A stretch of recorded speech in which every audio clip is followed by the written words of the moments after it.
우리가 교회 생활을 하다 보면 종종 우리를 시험에 들게 하는 바람직하지 못한 교인들을 만나게 됩니다. 이런 이들이 가진 신앙의 구조 혹은 의식 구조, 그것을 잘 분별해서 그들이 던져줄 수 있는 시험을 극복한다는 것, 이것은 우리의 신앙생활에 매우 중요한 한 부분입니다.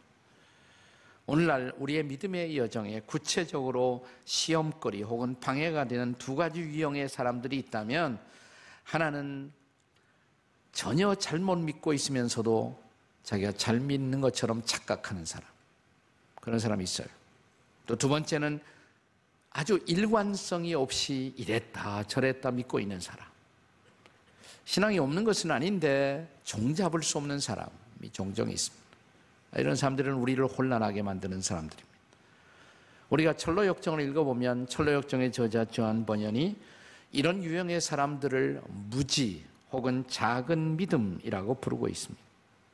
순례자 크리스찬 일행이 기쁨의 산지를 떠나 이제 자만이라는 동네를 지나게 됩니다. 자만, 컨시트, 자기만족, 자기도취라는 이름을 가진 동네를 지나가면서 한 친구를 만나게 됩니다. 그 친구의 이름이 무지였어요. 무지씨, ignorance, 무지씨. 그는 누구보다도 착하게 산다고 자부하는 사람이고 율법을 지키며 따라서 나는 저 천국의 새 예루살렘에 넉넉히 들어갈 수 있다고 믿고 있는 기세당당한 젊은 친구였습니다. 일종의 도덕주의자 혹은 율법주의자라고 할 수가 있을 것입니다. 그러나 그는 좁은 문을 통과한 적이 전혀 없는 사람이에요. 그러니까 거듭난 적이 없다, 이렇게 우리가 말을 할 수가 있습니다. 자, 길을 계속 가다가 크리스찬 순례자 일행은 또 다른 한 친구를 만나게 됩니다. 이 사람은 길에서 강도 맞고 상처 입고 몰골이 말도 아닌 쩔뚝거리는 그런 사내였습니다. 하지만 이 사람은 본래 착한 사람이었고 신실, 진실, 신시어라는 이름을 가진 도시 출신이고 한참 잘 나가다가 그러나 길을 잘못 들어서서 강도를 만나게 됩니다. 협박을 받고 소중히 여기던 돈주머니를 빼앗겼습니다. 그러나 그 와중에도 자기가 가장 소중히 여기던 보석만은 잃지 않았고 자기의 신분 증명서만은 빼앗기지 않았습니다. 철로역정의 저자 요한 번연은 이 친구의 이름을 작은 믿음씨, Little Faith, 작은 믿음씨라고 부릅니다. 그는 믿음은 잃지 않았지만 믿음이 크지는 못했어요. 작은 믿음이에요. 그래서 신앙의 당당함을 갖지 못하고 몰골이 말도 아닌 영적 상태를 갖고 있는 사람이었습니다. 우리가 교회에서 이런 친구들을 만나게 되면 영적인 일종의 혼란을 경험합니다. 그리고 우리도 시험에 빠질 수가 있습니다. 이런 유형의 교인들이 많았던 교회가 초대교회 중에 갈라디아 교회였습니다. 자, 이런 교인들로 인해서 갈라디아 교회는 일종의 영적 혼란 혹은 영적 시험을 겪고 있었던 교회였다라고 할 수가 있습니다. 상당한 숫자의 유대주의 혹은 율법주의, 예수 믿는 것도 부인은 하지 않지만 그러나 그 이상으로 율법을 지키는 것이 훨씬 더 중요하다고 믿고 있었던 사람들이 갈라디아 교회 안에 포진하고 있었어요. 이 사람들은 잘못 믿고 있으면서도 누구보다 잘 믿고 있다고 자부하던 그런 종류의 사람들이었습니다. 그러니까 따라서 순전한 복음을 믿고 있는 사람들이 오히려 이들 때문에 혼란을 느끼고 시험에 빠져 있었던 것입니다. 바울은 이제 갈라디아 교회를 향해서 편지를 쓰면서 이런 사람들을 가리켜서 존 번연이 사용한 동일한 표현입니다. 어리석은 사람, 무지한 사람들이라고 적고 있습니다. 본문 갈라디아서 3장 1절을 다시 한번 읽겠습니다. 3장 1절 다 같이 읽습니다. 시작. 갈라디아 사람들아, 예수 그리스도께서 십자가에 못 박히신 것이 너희 눈앞에 밝히 보이거늘 누가 너희를 꾀도냐. 어떻게 시작해요? 어리석은 자들아, 왜 십자가를 잊어버렸느냐. 그들을 어리석은 사람들, 무지한 사람들이라고 부릅니다. 자, 이 무지한 사람들이 상당히 문제지만 또 하나 이 갈라디아 교회 안에서 동시에 참 영적인 혼란을 경험하게 만든 한 사람이 있어요. 이 사람은 놀랍게도 주님의 사도였습니다. 예수님의 으뜸 가는 제자였습니다. 베드로죠, 베드로. 근데 이 베드로가 갈라디아 교인들의 신앙을 혼란하게 만드는 일에 일조하고 있었던 것입니다. 바울은 이 베드로 같은 유형의 신앙에 대한 경고장을 던지고 있습니다. 자, 우리는 이런 두 가지 유형, 작은 믿음 혹은 무지한 종류의 사람들이 언제나 우리 신앙의 여정에 시험의 대상이 되는 것을 볼 수가 있습니다. 자, 그렇다면 우리를 혼란하게 만드는 시험의 대상 누구일까요? 첫째로 먼저 작은 믿음을 먼저 생각해 보겠습니다. 이 작은 믿음을 다른 말로 말하면 일관성을 상실한 믿음, 이렇게도 말할 수가 있을 것입니다.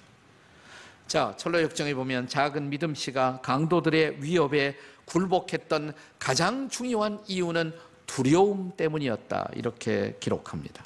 두려움 때문에 당황한 그는 일관성 있는 행동을 하지 못했고 결과적으로 비참한 모습을 갖게 된 것입니다. 여러분, 예수님의 수제자 베드로의 케이스가 동일하지 않습니까? 오늘 갈라디아서 2장 11절 이하에 보면 게바라는 이름이 등장합니다. 게바가 베드로예요. 게바는 아람익식으로 발음하는 것이고 페트루스, 베드로는 히랍식으로 발음하는 것입니다. 동일한 인물이에요. 게바 그러면 베드로다 이렇게 생각하시면 돼요. 게바가, 베드로가 안티옥이라는 곳에서 바울을 만나 바울에게 책망받고 있는 사실을 기록합니다. 책망의 내용이 무엇 때문이었습니까? 자, 갈라디아서 2장 12절을 같이 읽습니다. 다 같이 시작. 야고보에게서 온 어떤 이들이 이르기 전 게바가 이방인들과 함께 먹다가 그들이 오매 그가 할례자들을 두려워하여 떠나 물러가매 그랬습니다. 야고보는 당시에 예루살렘 교회 지도자였어요. 그래서 야고보에게서 왔다 그러면 예루살렘에서 왔다는 의미인 것입니다. 예루살렘에서 누가 왔느냐? 할례자들이 왔어요. 율법주의자들이 온 것입니다. 그런데 그 전에 게바가, 베드로가 안티옥에서 뭐하고 있냐면 이방인들과 함께 앉아 먹고 있었던 것입니다. 베드로는 이방인들과 어울려 식사하는 모습을 통해서 베드로의 신앙에 중요한 어떤 변화를 엿볼 수가 있습니다. 사도행전에 보면 베드로가 어느 날 기도하다가 주님이 주신 환상을 보게 됩니다. 보자기 하나가 하늘에서 내려와요. 거기에 보면 4발 달린 짐승들, 주로 유대인들이 부정하게 생긴 짐승들이 있었어요. 그 환상이 보이면서 주님은 베드로를 향해서 이렇게 말씀하십니다. 저 짐승들을 네가 잡아먹으라. 아니, 부정한 짐승인데요. 그때 주께서 하신 말씀이 내가 거룩하다 한 것을 너는 부정하다고 생각하지 말라. 이게 도대체 무슨 뜻인가 생각하고 있는데 마침 고넬료라는 이방인이 베드로를 만나려고 옵니다. 이 뜻이었구나. 내가 이방인을 더럽다고 피하지 말고 함께 어울려 그들에게 복음을 전하라는 메시지구나. 그 순간부터 베드로는 이방인의 사도가 되는 거예요. 이방인을 향해서 전도하는 사람이 된 것입니다. 그래서 안티옥에 와서도 자유스럽게 이방인과 어울리면서, 그러니까 유대인들은 이방인을 부정하다 생각했거든요. 안 만났어요. 그런데 베드로가 이방인들과 자유롭게 어울려 교제하고 있는, 이것은 중대한 베드로로서는, 유태인으로서는 신앙의 패러다임의 변화란 말이죠. 근데 그렇게 유대인들과 이방인들이 함께 어울려 베드로처럼 교제하다가 예루살렘에서 어떤 사람들이, 할례자들이, 유태주의자가 오니까 갑자기 베드로가 이방인들과 안 어울리는 척하고 식사 자리에서 떠나간 것입니다. 매우 이중적인 태도죠. 왜 그랬을까요? 내가 만약 이방인들과 어울리면서 살고 있다, 이 소문이 예루살렘에 들어가면 예루살렘의 유대인들이 나를 왕따시키지 않을까라는 어떤 두려움이 베드로를 사로잡은 것입니다. 그것이 베드로로 하여금 이런 이중적인 행동을 하게 한 것입니다. 여러분이 계속되는 메시지를 보면 바울은 그것을 지적하면서 그것은 베드로의 외식이었다. 외식. 이중적인 행동이었다. 또 이런 영향을 받아서 바나바까지도 혼란을 느끼고 있다. 바울이 책망하고 있는 모습을 우리가 볼 수가 있단 말이죠. 자, 이런 행동을 보고 베드로와 어울려서 식사를 하던 이방인 크리스찬들은 얼마나 실망했겠습니까? 그러니까 이 수제자 베드로에게도 이런 실수가 있었단 말이죠. 사실 이런 두려움의 지배를 받는 일관성 없었던 베드로의 행동, 이것은 베드로의 평생을 괴롭히고 있었던 아킬레스건과 같았습니다. 여러분, 베드로가 예수님을 부인하던 장면을 떠올려 보세요. 왜 부인했어요? 네? 어떤 사람이 베드로를 발견하고 저 예수의 제자 같다 그러니까 나 예수님의 제자 아니라고, 나 예수님 모른다고 부인하잖아요. 혹시나 내가 예수의 제자라고 말하게 되면 내가 고난을 받고 나에게 어떤 불이익이 올 것인가를 두려워했던 내재적인 두려움, 이것이 베드로로 하여금 예수님을 부인하게 만든 거 아니에요? 더 올라가 볼까요? 자, 베드로가 갈릴리의 바다에 파도를 거닐던 장면 생각나십니까? 네, 캄캄한 밤바다에 유령 같은 것이 출멸했어요. 막 두려워하고 있는데 가만히 보니까 음성이 낯익은 음성이에요. 예수님의 음성이에요. 나야, 안심하고 내게로 오라. 주님의 음성이었어요. 그러자 베드로는 갑자기 배 바깥으로 나옵니다. 그리고 파도를 타고 걸어갑니다. 기적적인 사건이 일어났어요. 거기까지는 기적이에요. 근데 다음 순간 베드로가 파도와 바람을 의식하자마자 다시 빠져들어갑니다. 그러자 빠져들어가면서 주님 살려주세요. 왔다 갔다 하잖아요. 베드로는 좀 이게 왔다 갔다 한단 말이죠. 바로 그 대목에서 예수님이 손을 내밀어 베드로를 물속에서 건져내시면서 하신 말씀 생각나시나요? 마태복음 14장 31절입니다. 다 같이 읽겠습니다. 시작. 예수께서 즉시 손을 내밀어 그를 붙잡으시며 이르시되 믿음이 작은 자여 왜 의심하였느냐. 여기 예수님은 베드로 보고 믿음이 없다고 안 그랬어요. 베드로 믿음이 없는 사람은 아니에요. 예수님을 메시아라고 구세주로 믿었어요, 분명히. 그런데 예수님은 뭐라 그랬어요? 믿음이 적은 자예요. 그가 물 위를 걷다가 잠시 후 파도를 의식하고 두려워한 나머지 다시 빠져들어가는 모습, 믿음이 작기 때문이다 이 말이죠. 믿음이 작기 때문이다. 바로 이런 일관성 없는 파도를 걷는 기적적인 믿음을 보이다가 다음 순간 형편없이 물속에 빠져들어가면서 절규하고 있는 모습, 일관성이 없는 모습이죠. 교회에서는 대단히 예수 잘 믿는 것 같다가 직장만 가면 직장에서는 친구들과의 사이에서 예수를 부끄러워하고 복음을 증거하지 못하는 모습, 교회 생활과 또 집안의 가족들을 대하는 모습이 전혀 다른 두 얼굴의 모습들. 우리 중에 그런 사람 없을까요? 옆에 사람 쳐다보시면서 작은 소리로 혹시 당신이 근이일까? 라고 물어보시겠습니다. 다 같이 시작 한번 물어봐요. 네. 네. 그러나 이제 우리는 오늘 본문을 통해서 두 번째 시험거리의 대상을 생각해 보겠습니다. 이 두 번째 대상은 누구예요? 무지십니다. 무지. 다른 말로 말하면 본질적으로 잘못 믿고 있는 사람. 철학적을 읽어보면 무지라는 청년이 이제 크리스찬을 만나서 질문을 받습니다. 어디로 가느냐고. 저는 새 예루살렘으로 간다고. 그러냐고. 근데 중요한 것은 이것이라고. 당신이 천국에 도착했을 때 그 예루살렘의 문이, 새 예루살렘의 문이 당신을 위해서 열릴 것이냐고 생각하느냐고. 물론이죠. 나를 위해서 그 문이 열릴 것입니다. 그 문이 열릴 수 있는 근거가 뭐냐, 이유가 뭐냐 묻습니다. 그러자 무지는 즉각적으로 이런 대답을 합니다. 예, 저는 누구보다도 주님의 뜻을 잘 알고 있고요. 저는 여태껏 선하게 착하게 살려고 애를 써왔고요. 저는 빌린 돈은 어김없이 갚았고요. 저는 늘 기도하고 금식하며 살아왔고요. 11조도 드렸고요. 구제헌금도 들었고요. 제가 들어가지 않으면 누가 들어간단 말입니까? 이게 바로 이게 바로 무지씨가 가졌던 믿음의 실체예요. 다시 말하면 그는 천국문에 자기가 들어가는 구원의 근거로서 뭐예요? 자기가 지금 열거한 여러 가지 행동들, 나쁜 행동은 아니지만 그것이 구원의 근거일까요? 그것이 구원의 길일까요? 그의 이름이 무지가 될 수밖에 없었던 것은 성경적 구원의 길에 대해서 무지했기 때문에 그는 무지가 된 것입니다.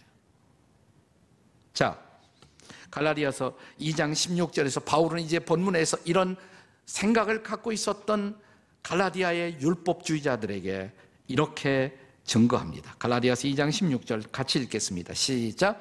사람이 의롭게 되는 것이 율법의 행위로 말미암음이 아니요 오직 예수 그리스도를 믿음으로 말미암는 줄 알므로 우리도 그리스도 예수를 믿나니 이는 우리가 율법의 행위로서가 아니고 그리스도를 믿음으로써 의롭다함을 얻으려 함이라. 율법의 행위로서는 의롭다함을 얻을 육체가 있다 없다? 없다. 아무리 고상한 행위라고 할지라도 인간이 자신의 행위를 통해서 하나님 앞에 의롭다함을 얻을 육체는 없다. 이게 바울의 결론이에요. 그럼에도 불구하고 갈라디아 교인들처럼 철로역정의 무지처럼 생각한 교인들이 오늘 우리들의 교회 안에 없을까요? 이런 유대적 전통을 버리지 못했던 갈라디아의 율법주의자들의 모습, 그것은 오늘날도 우리 교회 안에서 여전히 볼 수 있는 모습입니다. 바울은 이런 갈라디아 교회 성도들, 다시 말하면 잘못 믿고 있으면서도 자기가 잘 믿고 있다고 착각했던 사람들, 그리고 여전히 율법을 지키려고 하는 우리의 행위만이 우리를 의롭게 할 것이라고 믿고 있었던 사람들을 향해서 갈라디아 3장 1절에서 어떻게 선언했다고요? 다시 읽어보세요. 갈라디아 3장 1절입니다. 시작. 어리석도다 갈라디아 사람들아, 예수 그리스도께서 십자가에 못 박힌 것이 너희 눈앞에 밝히 보이거늘 누가 너희를 꾀더냐. 어리석다 그러면서 십자가를 언급해요. 왜 그래요? 아니, 내 행동으로, 율법을 지키려는 선한 행동으로 구원받을 수 있다면 예수님 왜 오셨느냐 이 말이에요. 십자가에서 왜 죽으셨느냐는 말이에요. 내가 내 행동으로 이만하면 하나님 앞에 합격이다. 그래서 우리가 의롭다함을 받을 수 있다면 예수님 오실 필요도 없고 십자가에 가실 필요도 없고 십자가에 죽으실 필요도 없고 그는 십자가에서 헛되이 죽으신 것이다 이 말이죠. 여기 성경적 구원관에 대한 무지, 오늘날도 이런 무지한 채로 교회를 왔다 갔다 하는 사람들이 얼마나 많습니까? 그런데 이 무지씨가 나중에 다시 크리스찬과 소망이라는 순례자들을 다시 만납니다. 더 얘기를 합니다. 그때 자기 변명을 위해서 무지는 이렇게 말합니다. 아, 나도 믿어요. 내가 의롭다함을 받기 위해서 예수 믿어야 한다는 건 나도 믿어요. 잠깐 동안 또 혼란이 와요. 이 사람들이 진짜 믿나? 근데 좀 더 대화를 하는 가운데 드디어 무지는 자기가 가지고 있던 소위 자기식의 믿음의 본질을 폭로하게 됩니다. 그가 이렇게 외칩니다. 인간의 공로 없이도 예수께서 이루신 역사만으로 충분할 수 있다는 거, 그건 난 믿을 수 없어요. 그래요. 그러니까 이 사람의 구원관은 뭐예요? 예수님 믿는다고 말하면서 믿음, 예수 믿는 믿음 더하기 자기의 행위, 그것이 구원이라고 믿고 있었던 거란 말이죠. 네. 이것이 이 사람의 영적인 무지라고 할 수가 있어요.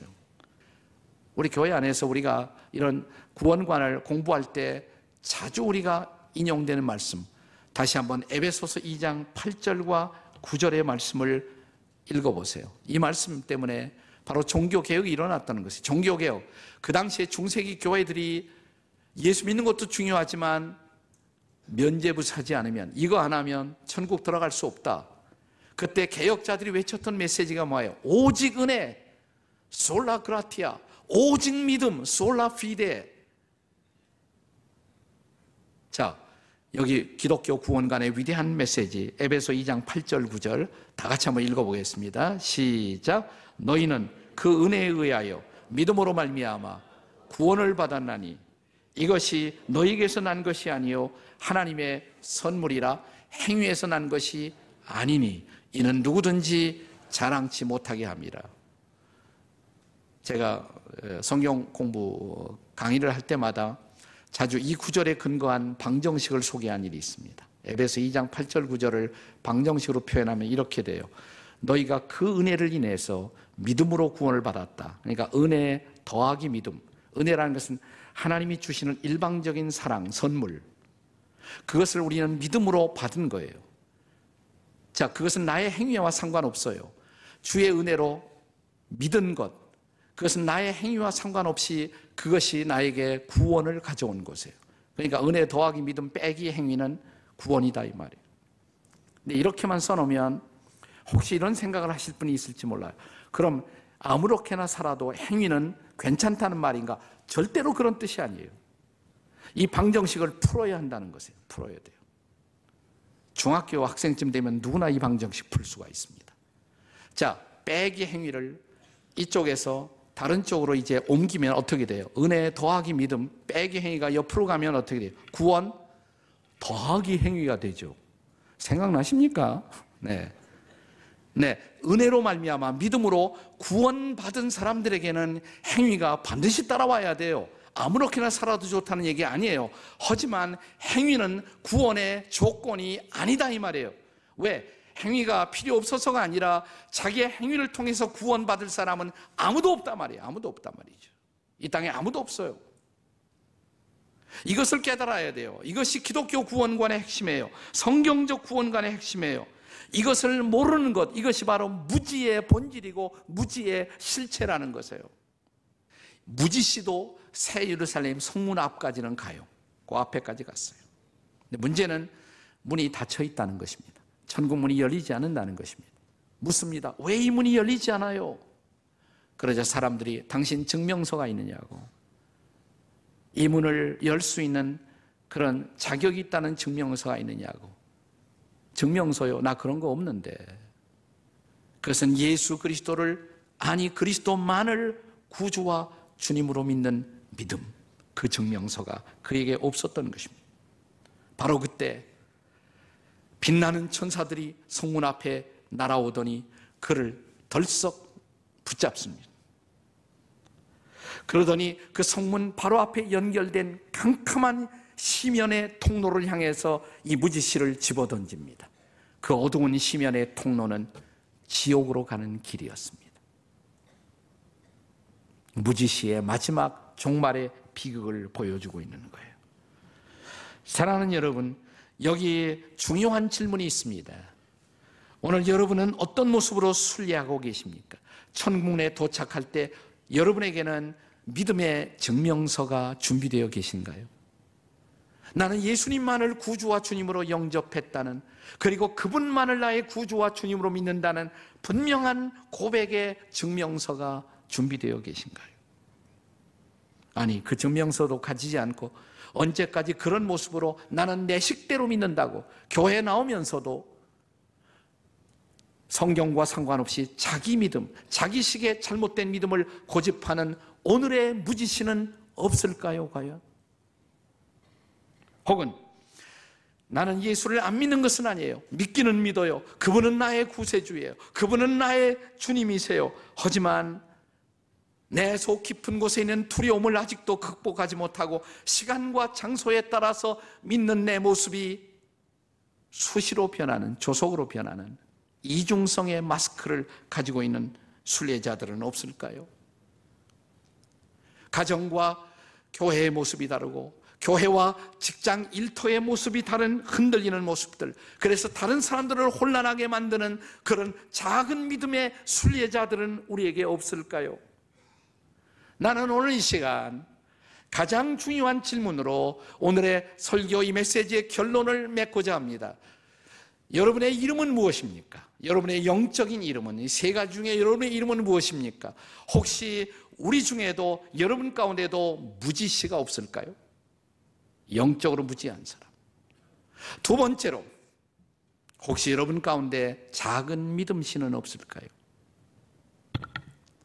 마지막, 우리 중에 순전한 순례자, 크리스찬은 어디에 계십니까?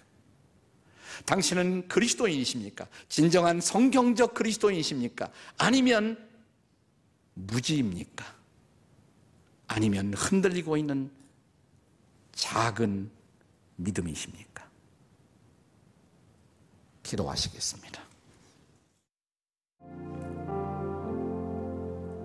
오른손을 가슴에 얹고, 혹시 여러분 가운데 그동안 예수님에 대한 확실한 믿음을 갖지 못하고 살아온 분이 있었다면 가슴에 손을 얹고 이렇게 고백해 보시죠. 주 예수님, 믿습니다. 당신만이, 예수님만이 나의 구주, 나의 주님이십니다. 가슴에 손을 얹은 채로 또 나는 예수를 믿긴 하지만 늘 흔들리는 삶을 살아왔다면 주여 저를 붙잡아 주시옵소서. 거룩한 성령으로 저를 충만하게 하사 일관성 있게 믿음으로 살아가게 도와주시옵소서. 제가 진정한 확신의 사람, 믿음의 사람으로 평생을 살게 해 주시옵소서. 오 주님, 오늘 우리 가운데 이런 우리의 믿음을 확정하고 흔들리지 않은 걸음으로 다시 순례의 여행을 떠나는 당신의 백성들이 되게 해 주옵소서. 예수님의 이름으로 기도합니다. 아멘.